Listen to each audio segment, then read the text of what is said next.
Bippity boppity boo. Are we live? Can you see me? I am not over here yet, but I'm refreshing. Oh, Awesome. We're trying the OBS again today.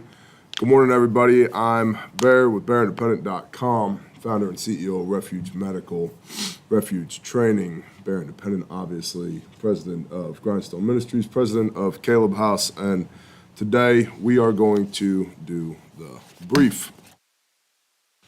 Brief is, of course, brought to you by RefugeMedical.com. We'll talk more about that later. And I'm going to see if I can wiggle my way through OBS. It's been a hot minute since I've used OBS, but we're going to do our best.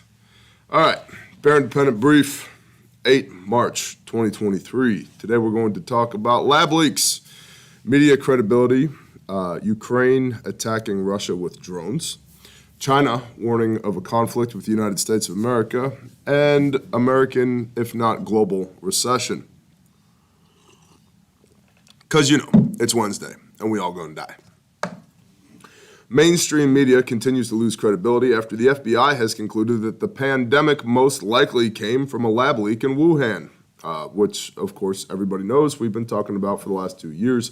Turns out that yet again, +1 for the people with the tinfoil on their heads. And why +1 for the people with the tinfoil on their heads? Because the media is incredibly unbelievable, which we're going to look at.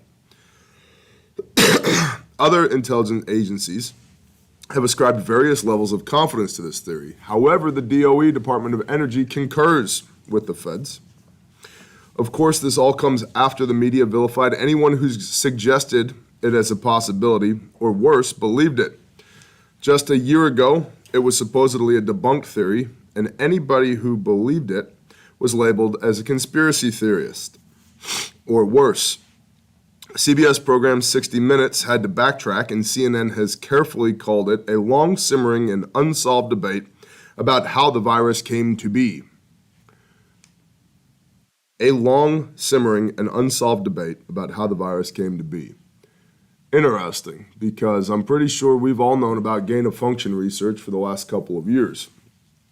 And the funding of gain-of-function research through the World Health Organization and Dr. Fauci in Wuhan. But that was all conspiracy theory.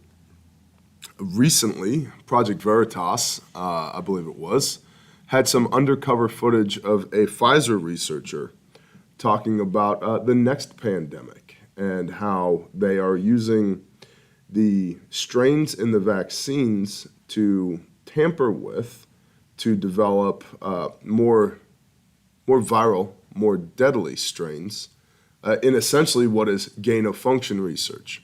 Caught the guy on camera bragging about it at dinner. Yeah, you can go find that footage for yourself if you can even find it on the internet anymore if it's not been scrubbed, but it continues to be ongoing. This continues to happen. I don't know about y'all, but I have just basically lost all confidence in Big Pharma. I was on the fence to begin with a few years ago, and now I'm like, man, I'm good. I'd rather walk through the woods, identify herbs that I need to eat for whatever issues that I have, as compared to let anybody stick any needle in me anymore. I just lost all trust whatsoever. And I think, even though that sounds extreme, I think it's logical at this point, given their track record. First, CBS reported that the Trump administration cut off the lab funding due to a, quote, political disinformation campaign targeting China's Wuhan Institute, end quote, criticizing the move at such a critical time. Years later, World Health Organization advisor Jamie Metzel, who is one of multiple scientists calling for a new investigation, made it clear to CBS that China was responsible for the first investigation. Quote, imagine if we had asked the Soviet Union to do a co-investigation of Chernobyl, Metzel said. As of 2022, the U.S. media has the lowest credibility among 46 nations. according to a survey by Reuters Institute for the Study of Journalism. The lowest credibility among 46 nations. I'm sure that's just a coincidence. A thing that jumped out to me as I was preparing the brief this morning was Germany in 1936. We had men's retreat this past weekend, and somebody was talking to me about Adolf Hitler and the power, the charisma that he had to whip up a nation into a frenzy. And they made the comment, and he didn't even have social media. He didn't have social media, but he had for the time what was comparable to social media. And that was the first television broadcast capability in the world, in Germany, in 1936. And I'm not saying that Hitler was a good guy because he wasn't. He was a flaming piece of shit as far as I'm concerned. He used the fact that he could broadcast his message to a large group of people to co-opt a large group of people and twist their ideology, and used the Hegelian dialectic, thesis, antithesis, synthesis, the us versus them dichotomy, to enact his political, societal motivations. And he did. And he almost won World War II, in large part because of the television, the media. And so we've got 80 years, a generation, if you read the Bible, if by strength, a generation of data to work from here regarding the ability of media to co-opt somebody's thoughts and feelings. And yet, and still we subject ourselves to it every day as if they, the big they, have our best interests at heart, as if they aren't lying to us, as if they don't have an agenda. That's the definition of an insanity. Doing the same thing over and over again and expecting a different result. A generation of data on this. Former investigative journalist Jeff Gerth said the ability of true journalism to hold power accountable and actually deliver real information to the people has been, quote, undermined by the erosion of journalistic norms and the media's own lack of transparency about its work. Well, the media's own lack of transparency about its work is in large part due to the fact that 6 global corporations control 98% of all media. Print, outdoor publication, magazines, news articles, Reuters and AP, social media, etc., etc., etc. Now, that pendulum may be swinging in the other direction. Hopefully it does. Hopefully it is. It continues to. Because there's more and more independent voices out there that are trying to speak truth as we understand it. And that's a good thing. But if you look at even what we talk about, in many cases, what are our sources? The media. And we're required to sift through all the BS and understand all the biases as we're reading these bits of air quote news to develop some kind of understanding, some kind of basic snapshot in time of what the situation is nationally, globally, regionally. But it's still the same 6 companies controlling the flow of information. One of my favorite quotes is, the media can't tell you what to think, but it can tell you what to think about. That's really important to understand. You can read all the articles about a subject from all different angles, do your own deep OSINT dives on something, and maybe come to a better understanding of what's going on. And if you were to track every headline nationally, globally, and feel as if you've got a good handle as to what's happening in the world, you're still only aware of the things they want you to think about. And make no mistake, they carefully control the narrative over those issues.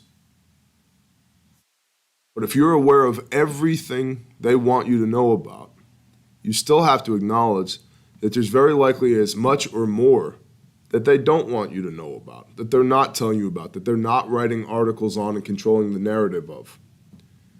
Those are gaps. In the intelligence world, we call those gaps. And it's really important to both understand your own personal biases, but also understand what your gaps are. When you get into critical decision making, there's two things that are going to jam you up. One's your ego, and you can see your ego as your own personal bias as you're onboarding this information. The other is your blind spots, the things that you don't know that you need to know in order to make good decisions. So we have to remember that just because we're aware to a greater or lesser degree of all the different things that they're controlling the narrative on, doesn't mean that those are all the issues that are ongoing. We all have gaps, and that's really important to think about. It's also really important to not let any of this rob you of your joy. You should be aware, and that awareness should allow you to develop legitimate courses of action, COAs, so that you can mitigate risk, so that you can perpetuate normalcy for the people that you love. But it shouldn't consume your life to the point that it robs you of your joy and there's no purpose in living anymore. Right? Our 90% context is live a life worth living. Our 10% context is being prepared enough to perpetuate that existence if things go sideways. I would submit when things go sideways. Obviously, this is not a new problem. In 2018, the Pulitzer Prize was shared among, air quote, journalists working for the New York Times and the Washington Post, who get their information from the same sources, AP, Reuters, etc., for, quote, relentlessly reported coverage, end quote, of supposed Russian interference in the 2016 election and the Russian connection to Trump and his administration.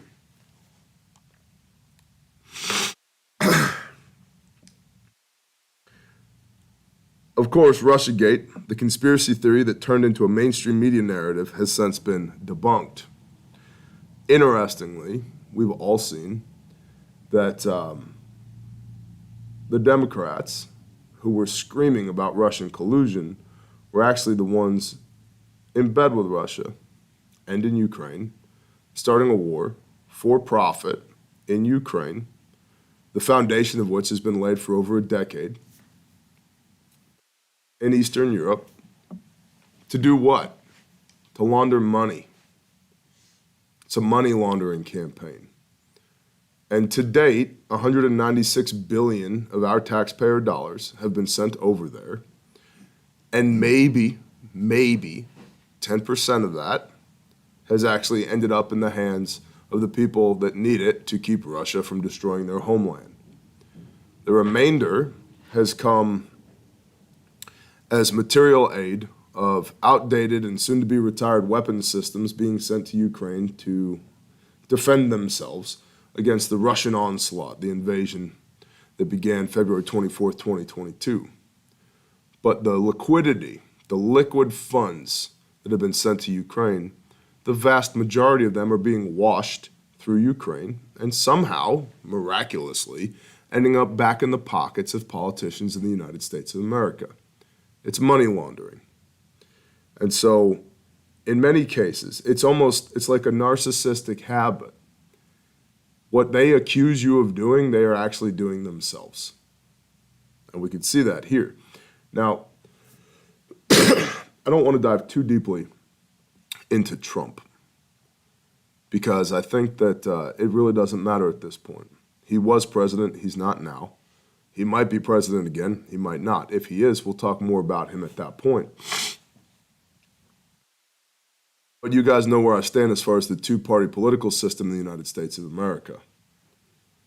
I would bet every dime I have that the Republicans are just as involved, if not more so, in the laundering of money and special interest in what's going on in Ukraine as the Democrats are. We just haven't seen the reporting on it yet. These bipartisan committees and this reaching across the aisle that enables funds like this to be sent halfway around the world to prosecute a war that really doesn't benefit any of us. I mean, they have their talking points. We have to fight Russia and Ukraine so we don't have to fight Russia on the home front. Yeah, okay. Russia's not terribly close to the United States of America unless you live in Alaska. But whatever, I digress. My point is that whatever the NATO/globalist justification for war in Ukraine is, the fact of the matter is the United States is sending equipment that in many cases would be decommissioned, that they would have to get rid of anyway over there to fight a war. And they're using that as an opportunity to launder funds. Our politicians are using that as an opportunity to launder funds through that war-torn zone that somehow are ending up back here in the United States of America in people's political war chests. Sure, that's not a coincidence.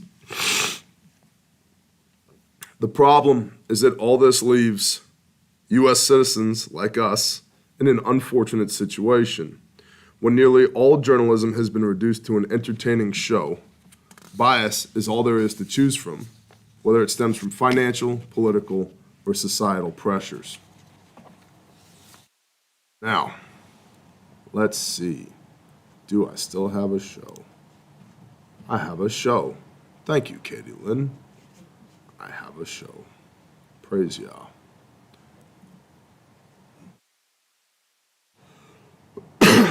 Let's see. Next, I want to look at a handful of articles. The pop-ups are so good. Let's see. Come back over here. Alt tab. Wrong thing. Be better bear. Roger that. Working on it. Here we go. From MSN.com, reproducing an article from the Washington Examiner. Moscow accuses Ukraine of launching strikes inside Russian territory. Russian officials accused Ukraine of deploying drones over Russian territory, the latest demonstration of a significant vulnerability for the Kremlin. A salvo of drones was deployed on Monday and into Tuesday that traveled through Russian airspace from Krasnodar in the southern part of the country to within roughly 60 miles of Moscow in the west. Ukrainian officials have demonstrated a policy of not commenting on strikes within Russian territory, instead leaving it ambiguous. One of the drones crashed near the village of Gubastovo, southeast of Moscow, which was supposedly aimed at a gas facility operated by the state-owned Gazprom. The facility was not damaged, CNN reported, citing Moscow Region Governor Andrei Vorobyev. Now, if it was damaged, and I was Russia, I wouldn't admit that it was damaged. I don't want to give that win to the Ukrainians. And also, I have to save face, right? So, was it damaged? Don't really know. State media also reported another drone was shot down near the Belarus border, while the defense ministry claimed 2 more were thwarted through the use of anti-drone jamming technology in the Krasnodar and Adygea regions. Quote, both drones lost control and deviated from their flight path, the ministry said in a statement. One unmanned aerial vehicle, UAV, drone, fell in a field, and another UAV deviated from the trajectory, did not harm the attacked civilian infrastructure facility. There were no casualties reported in the strikes. St. Petersburg closed its airspace on Tuesday, according to state media, though officials declined to say if it was related.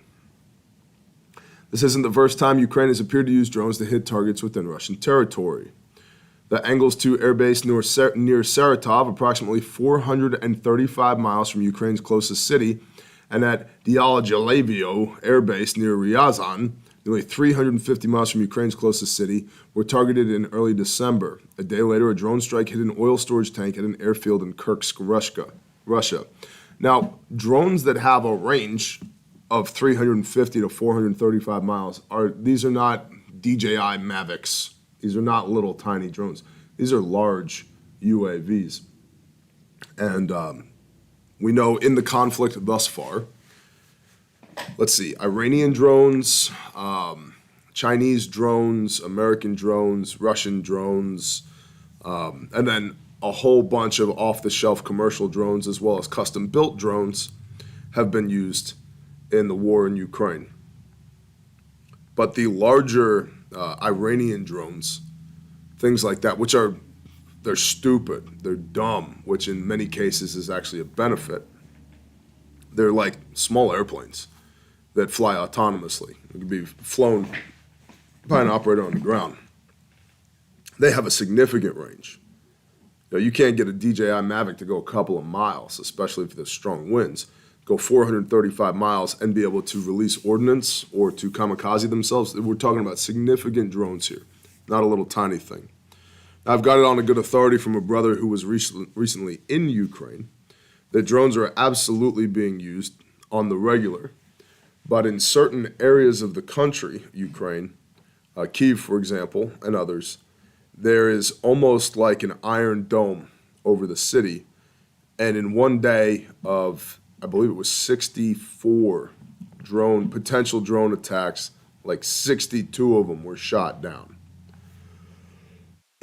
How exactly that was accomplished, I'm not clear on.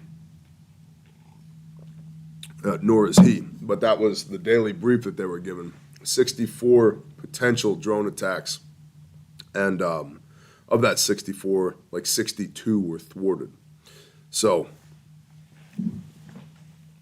allegedly, according to Russia, Ukraine has attacked Russian infrastructure yet again with drones. Now, also MSN reporting from KNWA Fayetteville, China warns of conflict with U.S. if it doesn't hit the brakes. China's foreign minister on Tuesday warned of, quote, conflict and confrontation with the United States if Washington does not, quote, hit the brakes on its current approach to relations with Beijing. The challenge here is, how seriously do you take China? Because they're always just going to spew rhetoric. That's what they do. They spew rhetoric. They have this Asian sensibility that cannot be offended. You must always appear tough. Now, part of that, if we go to the Art of War, Sun Tzu is right. If they're full of rhetoric and they're loud and boisterous, it's probably an indicator that they're pretty weak, right? When weak appear strong, when strong appear weak. Very Asian. Sun Tzu was an Asian dude, okay? So that's on the one hand. On the other hand, what if they're loud and boisterous because they're strong? Nobody really knows. Obviously, any reporting that comes out of China is going to be deeply skewed. It's incredibly difficult to get eyewitness accounts of anything that's happening inside of China. And when it comes to the release of public propaganda like this, it all runs through the CCP, the Chinese Communist Party. So just like any news that we get from Ukraine and Russia has to be taken, not with a grain, but with a huge handful of salt, so does anything that's released publicly by China, because it's all propaganda. If the United States does not hit the brakes but continues to speed down the wrong path, no amount of guardrails can prevent derailing. Oh, speaking of derailing, I got a text from a brother who's in who's in Ohio, kind of the same place right now, actually, who's in Ohio. Yesterday, a third Norfolk Southern train has derailed in Ohio. A third Norfolk Southern train has derailed in Ohio. WTF, man. Now, and I realize there's something like 1,600 train derailments per year. So do the math on that. That's like 5 a day. And so I don't know if it's because of increased reporting that it appears that these things are happening with an increased frequency, or if they're actually happening with an increased frequency. But it also makes one think, if 1,600 trains per year are coming off the tracks, how come we haven't heard anything about it before? And then let's go a layer deeper. Why are we hearing so much about it now? Because again, it gets back to, you can be as aware as possible about all the things they tell you to think about. But what are they not telling you to think about? What do they not want you to think about? What are all these train derailments and infrastructure attacks and this war in Ukraine? What are they being used? And this nonsense with China, what are they being used to distract us from? I don't have the answer to that. I don't know. I do know the World Economic Forum continues to steam along with its Agenda 2030. Speaking of which, tomorrow I will be doing a live stream with Ben from Suspicious Observers. Tune in for that. Let's see, what time is that going to be? Let me pull up my handy dandy calendar. 11:30 a.m. Central Time tomorrow, I will be doing a live stream with Ben from Suspicious Observers. I've already been asking the patrons for what questions they would like me to ask Ben when we do that tomorrow. I think it's going to be a pretty good live stream. I like Ben a lot. And so one could say, what things are they distracting us from? I don't know. How about potential magnetic pole shift in the near future? Solar eruptions, space weather, etc. Possibly. How about the continuing goal by they, the big they, to subjugate literally everybody? Interesting. Maybe the end of an age. I don't know. But we certainly have no shortage of distractions. And like all good deception, every lie has a kernel of truth in it. So it's not that the war in Ukraine isn't important. It's not that the potential war with China, the likely war with China, isn't important. Or that train derailments in Ohio and elsewhere aren't important. They are. But it makes one wonder if that's the distraction, if that's the scale of the distraction, if the globalists are willing to start what could become World War III in Eastern Europe as a distraction, what the hell is the thing that we should be worried about? Probably global recession, if not economic chaos, I would include in that.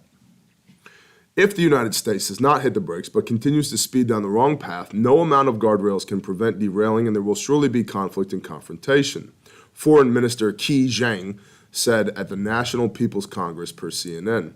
He added that the U.S. call for, quote, establishing guardrails and not seeking conflict simply means that China should not respond in word or action when attacked. Makes one wonder how they define attack. Because I vacillate back and forth here as far as the fact that we've now got 87 genders and people who are trying to shit in litter boxes as, DOD personnel. And the fact that we are still, I would argue, and many of y'all would argue the opposite, and that's fine. You're an American. You have a right to your opinion. You can be as right or as wrong as you want to be about anything as an American, which is part of why our political system is such a freaking mess. But I would argue the American military is still the top military in the entire world. Yeah, we have a massive, capable Navy, a massive, capable Army, United States Marine Corps, Air Force, right? And nerds in the Space Force, whatever they're doing, right? And coasties, and et cetera, et cetera, et cetera.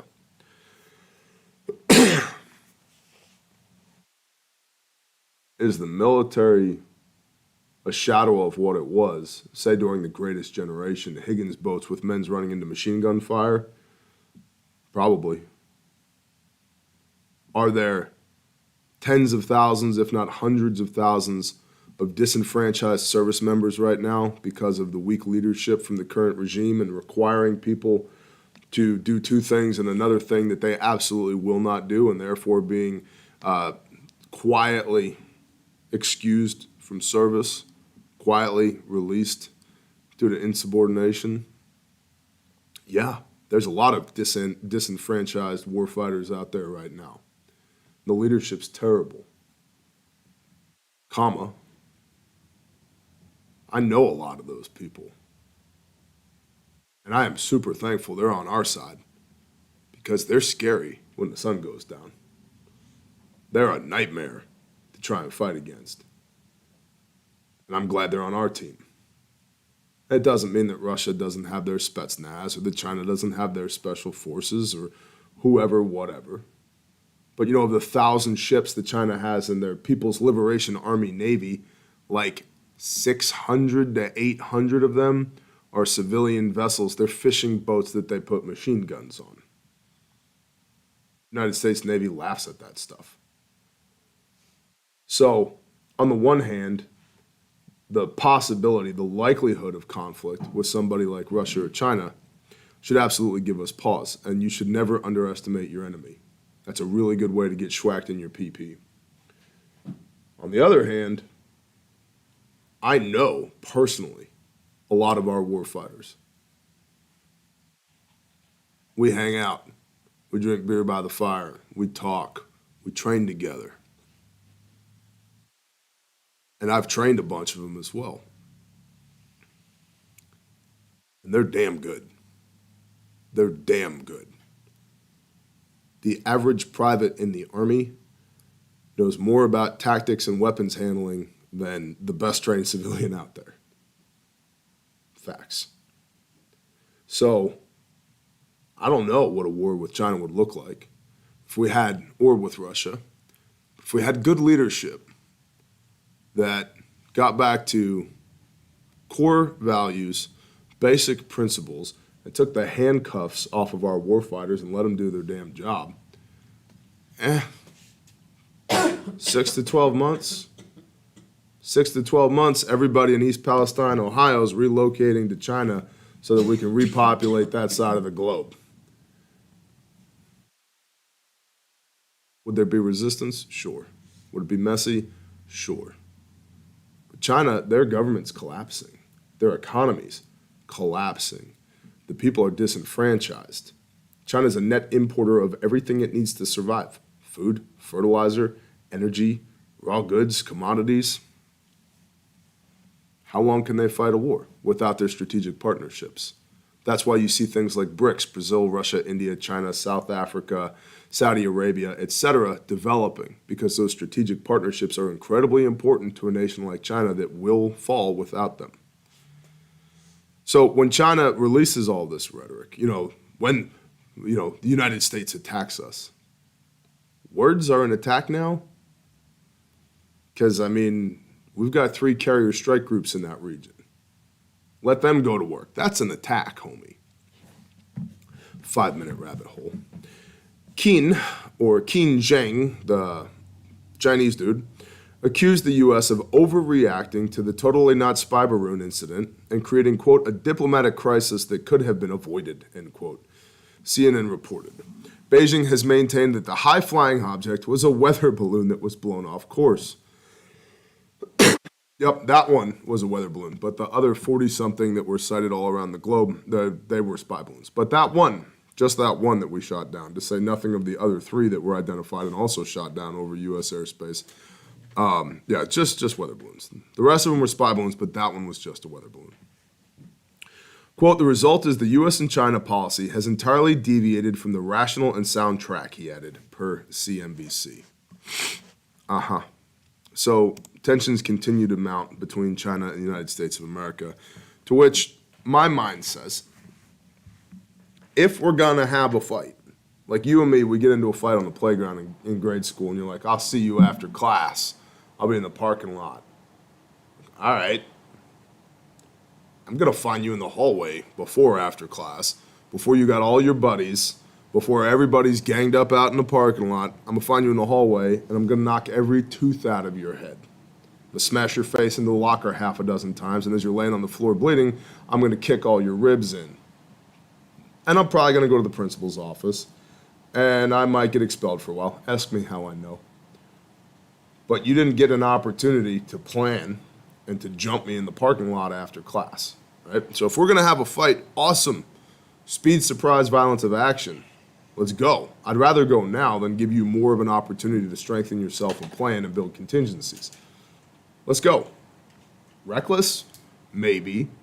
But if you employ speed, surprise, and violence of action, if you take the handcuffs off and you let somebody go to work, and you do knock every tooth out of their head, and you do bash their face into the lockers and scrape their face down the, punched out sheet metal vents on the locker, and as they're laying on the ground bleeding, you kick all their ribs in, maybe spit on them a couple of times afterwards, and all their friends are watching, guess what happens?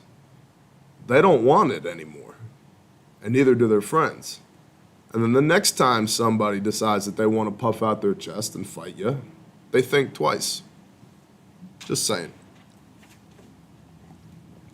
From CNN, Larry Summers, U.S. economy could hit an air pocket in the coming months.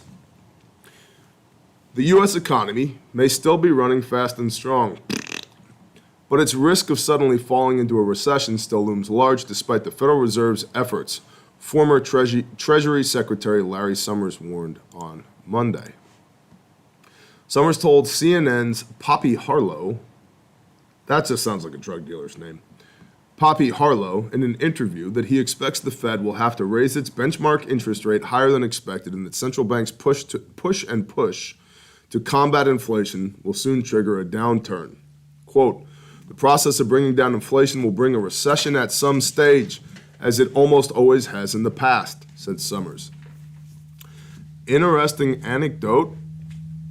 United States, when it experiences recessions, has historically a 1 in 7 chance of domestic chaos. Like we had this little thing called the War of Northern Aggression, also known as the Civil War, due to a recession. Yep. There are certainly political and socioeconomic factors involved in the United States Civil War, but there were also financial and monetary factors involved, one of which was recession. So, something to prep for. This is why you should have sheep in your backyard, because, oh no, there's no food at the grocery store. Walk out on your front porch. Hey, look, dinner. Bring me a sharp knife and a Bic lighter. I gotta cook. And for the U.S. economy, it could likely mean a Wile E. Coyote moment, Summers said, referencing the cartoon canine's relentless yet futile pursuit of the speedy roadrunner off a cliff and into midair. So, according to the former Treasury Secretary, we are about to run off a cliff and into midair. And gravity could eventually run out. Quote, the economy could hit an air pocket in a few months, he said. Former Treasury Secretary Larry Summers, blah, blah, blah, blah, blah, blah. That we could face this moment in the coming months. For the past year, the Fed has enacted a series of interest rate hikes aimed at chilling demand and cooling down historically high inflation. In recent months, as the pace of price increases has moderated, the central bank has eased off the gas pedal. In February, the Fed's policymaking committee approved a quarter-point interest rate hike, its smallest increase in several months. But in the weeks following that meeting, there was a barrage of surprisingly strong economic data showing blockbuster job gains, hearty consumer spending, and unyielding inflation. So those job gains are bullcrap because those job gains were represented by people who couldn't or wouldn't work under the COVID pandemic restrictions going back to work. They were not creation of new jobs. They were filling of jobs that were occupied before the pandemic. Quote, I don't think there's any question that we do not yet have inflation on a secure glide path anywhere near down to 2%, which is the Fed's target level, Summers said. And until the Fed can be confident of that, it's going to have to be tightening rather than easing, which means more inflation. Federal Reserve Chairman Jerome Powell has cautioned that bringing down inflation will take a significant period of time, while other Fed leaders have indicated that they're open to larger interest rate hikes. As of Monday, markets are expecting the Fed to make another quarter-point raise. The CME FedWatch tool is showing a 69.4% probability of a rate hike. However, the perceived chance of a half-point increase has grown considerably during the past few weeks. 1 month ago, the probability for a half-point increase was 3.3%. It sits at 30% today. Summers said his best guess would be for the Fed funds rate to grow from its current range, 4.5% to 4.75%, to 5.5%, but noted he wouldn't be amazed if it were to hit 6%, given the uncertainties in the economy. Hope for the best, but plan for the worst, I think is the right advice, Summers said. Hope for the best, but plan for the worst, I think is the right advice. So, former Treasury Secretary, dude, Summers, sounds like he's on the same page as we are. Let's see. Got to go over here. Got to hit this button like that. I'm going to grab this. I'm going to do this like so. Move it like that. There we go. I'm going to bounce back over here. Perfecto.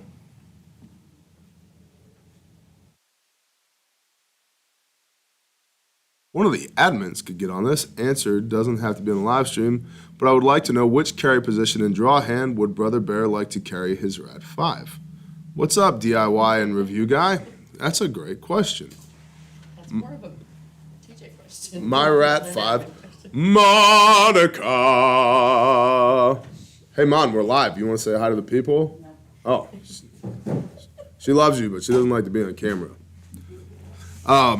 Let's see. If I had a Rat 5, where would I carry it?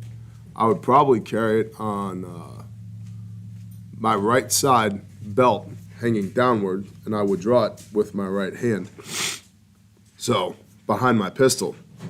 So kind of at the 4 o'clock position is where I would carry my Rat 5. If I had a Rat 5. I have a Rat. Don't tell my wife. Don't tell my wife.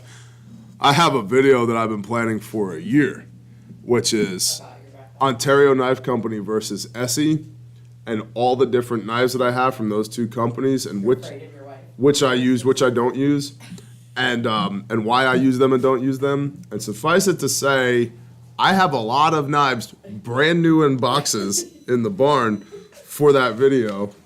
And the fact of the matter is, I just, how many knives does a man need? The answer is less than I have.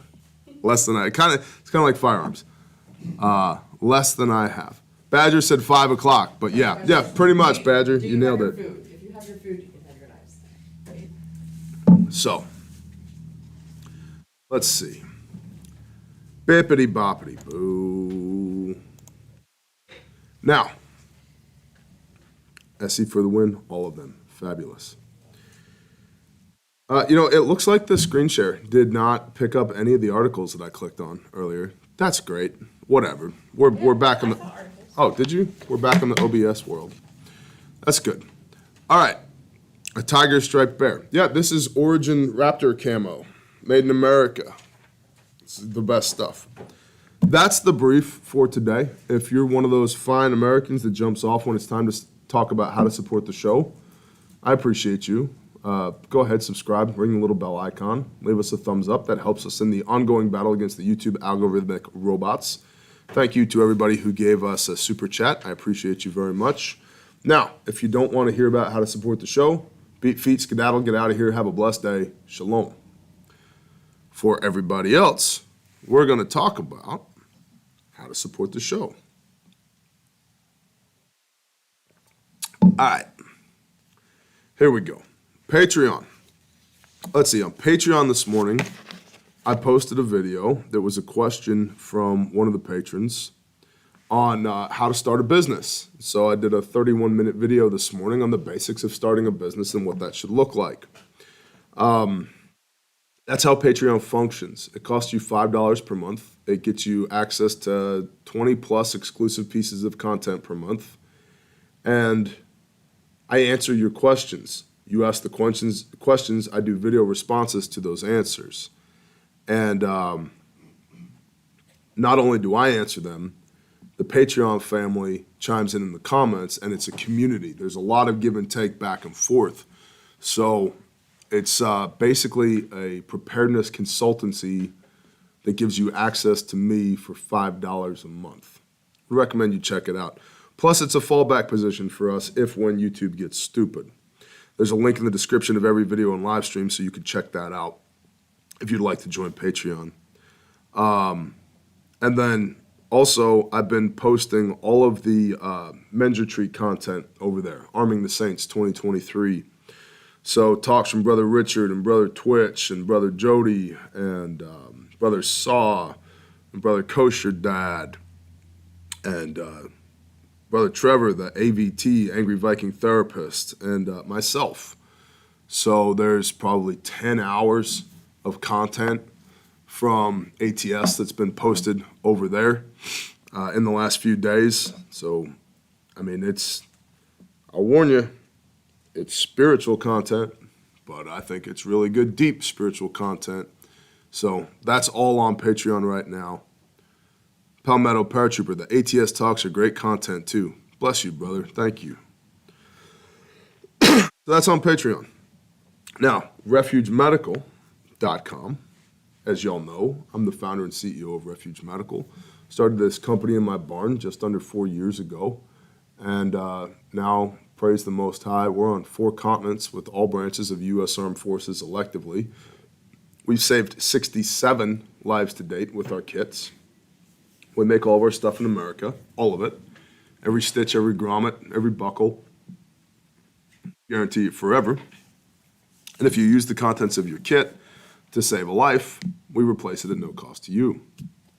So what I wanted to talk to you guys about today is the ARC, the Advanced Ripaway Kit. The ARC is incredibly hard to keep in stock. It's in stock today. And I'm going to show you the first ever ARC. I don't know if y'all will be able to see this, but this is my Velocity Systems Mayflower chest rig. And how it's set up and why it's set up like this is literally a different video. I have a video on it. I believe it's on Patreon, although it might be on YouTube.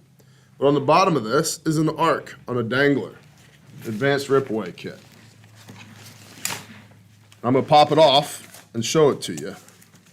Now, this is the pre-production prototype, and as you can see, it's got dirt and mud and hydraulic fluid and hay on the back of it because we use our stuff.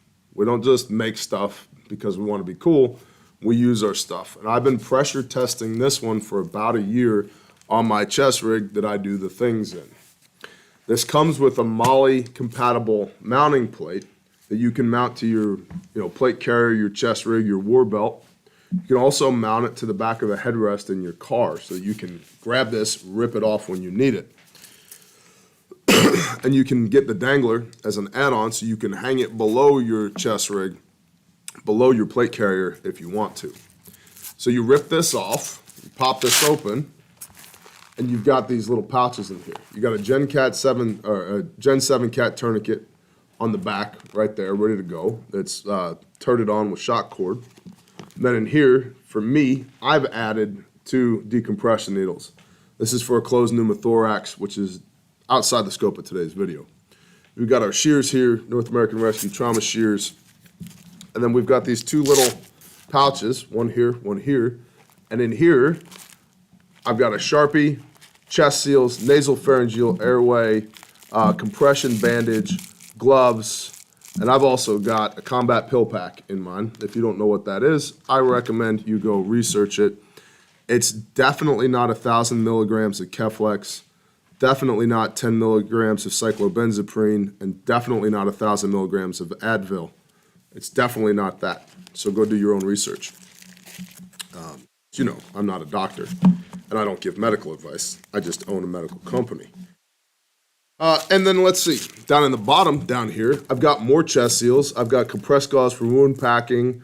I've got duct tape, etc., etc. And this kit is designed to be able to work 1 to 2 casualties. So it'll function as an IFAC for you, an individual first aid kit for you, but you can also treat another casualty with it if needed. And what I really like about this, like all of our kits, is the functionality. I don't like kits that stay stuck to your body. So with this one, I can rip it off, throw it on the ground, and go to work.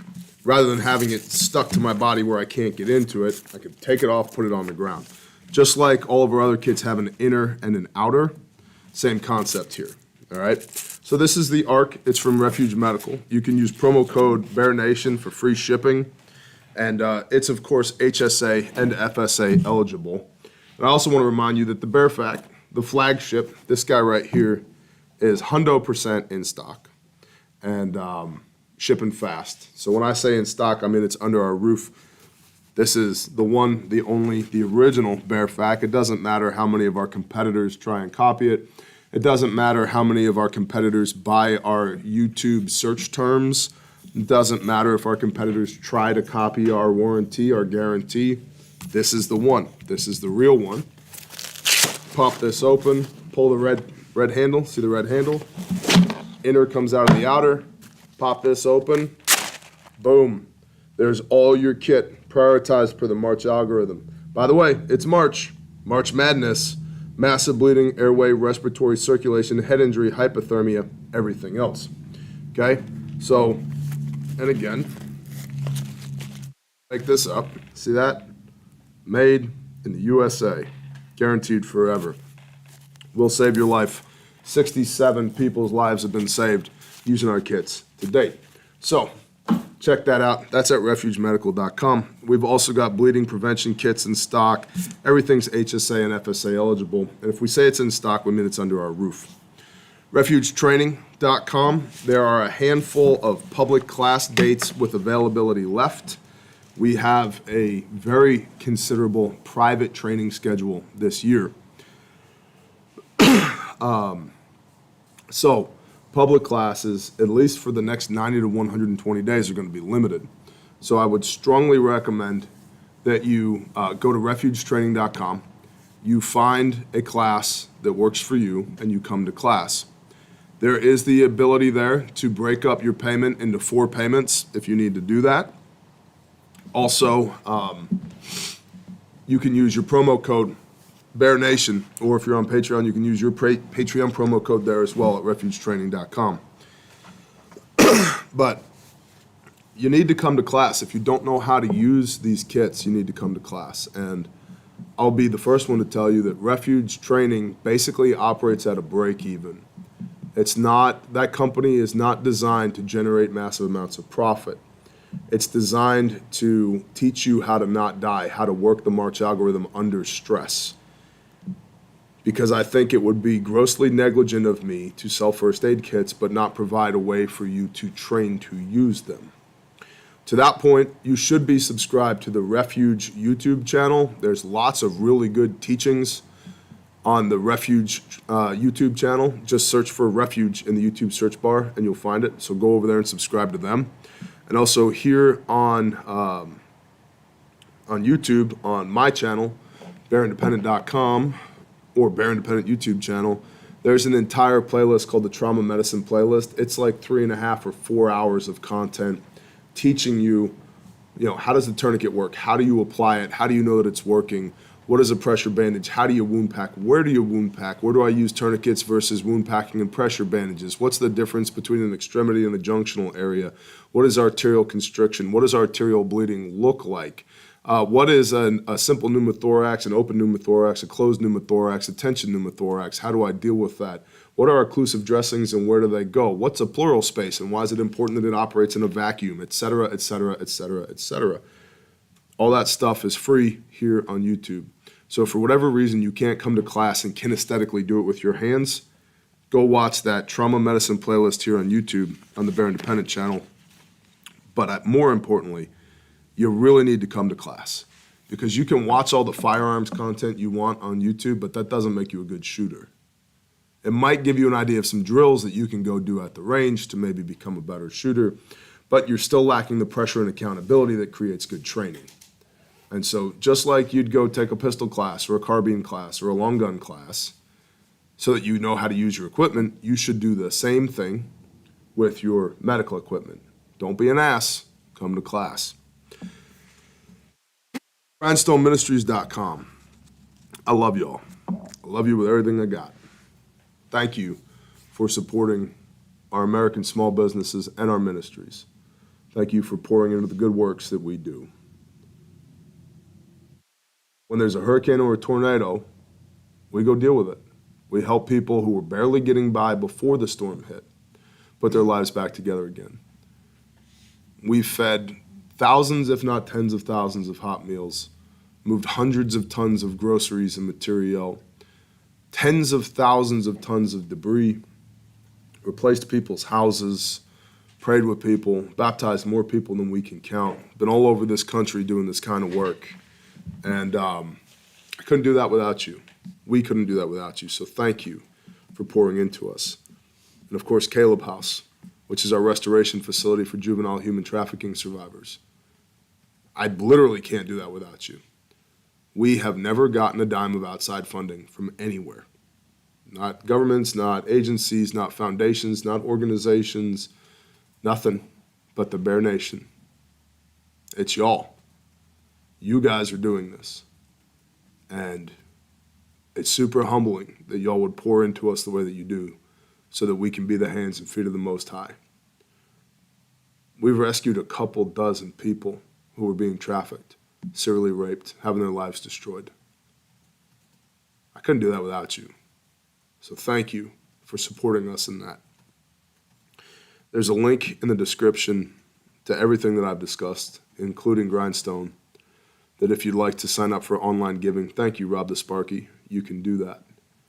Also, you can buy Caleb House t-shirts, long sleeves, and hoodies. It was super cool to see a bunch of those in the wild at Men's Retreat, as well as the Saws shirt, Facts Not Feelings. A portion of the proceeds from that shirt go to help us build Caleb House, our restoration facility. So, yeah, we can't do that without y'all. Now, I want to leave you with this. Manufacturing. Obviously, it's something that I'm passionate about, that we're passionate about.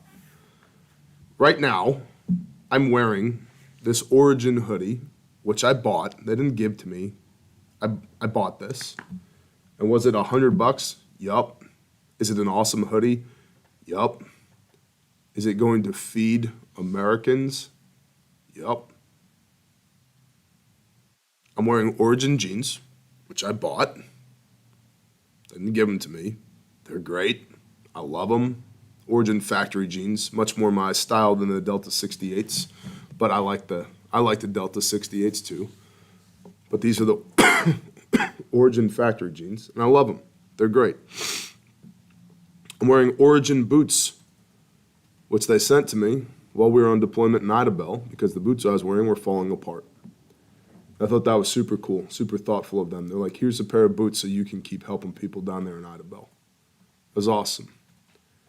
And inside my Origin boots are Covert Threads socks. I'm wearing the Rock Infiltrators today. They're incredible. And I make $0 by telling you about any of these companies. I don't care to make money telling you about these companies. I have other ways I get paid. I don't care. But I'm happy to support American businesses. Covert Threads, every stitch, every thread, everything they make in the United States of America with American hands. Because there's a difference between an American company and an American-made company. Anybody can go to their county seat, drop $100, file an LLC, get a business license, and you're an American company. But if you import Chinese shit and resell it, that doesn't really help us as Americans. You're arming the enemy. American-made, the American blockchain, is way different than just being an American company. Covert Threads is one of those companies. Now, I had the honor of being on the phone with Sterling from Covert Threads this morning because I walked in to my office and waiting on my desk were these. Not only a big Covert Threads Wool Beast sticker, but 2 pair, brand new, of the Covert Threads Wool Beast socks. They sent these to me as a thank you for talking about them. And I think that's honorable of them. I didn't ask for these, they just sent them to me. Said, hey man, we appreciate you. I have some of these already, these Wool Beasts. They're insane. These are they're awesome socks. And I got a note here. It said, hey, Bear, I just wanted to thank you and want you to check out our new design, the Wool Beast Heavyweight Sock. Let me know your thoughts. Thank you, Pete. On there, Covert Threads stationery. And so I called him this morning. I was like, thanks. I appreciate you guys. You guys are out there fighting the good fight. You're making stuff here. Made in America. Look at that. Made in the USA. Really, really made in the USA. Not imported. None of that. Very compliant. Every stitch made in the United States of America. And when I was talking to Sterling from Covert Threads, he said, hey,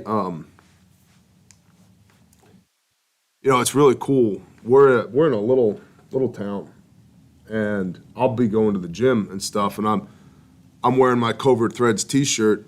And people I've never met before come up to me and they're like, "Hey man, you like Covert Threads?" And he's like, "Yeah, that's my business." And they're like, "Cool, yeah, we heard about you on the Bear Show." So good job, Bear Nation. Good job. Thank you for supporting American businesses. Thank you for not arming the enemy. Thank you for remembering Refuge Medical today as your HSA and your FSA burns a hole in your pocket. All the things that we do, we can't do them without you. And you boys and girls are the best of the best. I am thoroughly convinced we have the best audience on the face of the earth. And that's because I've seen you. I've seen you in action.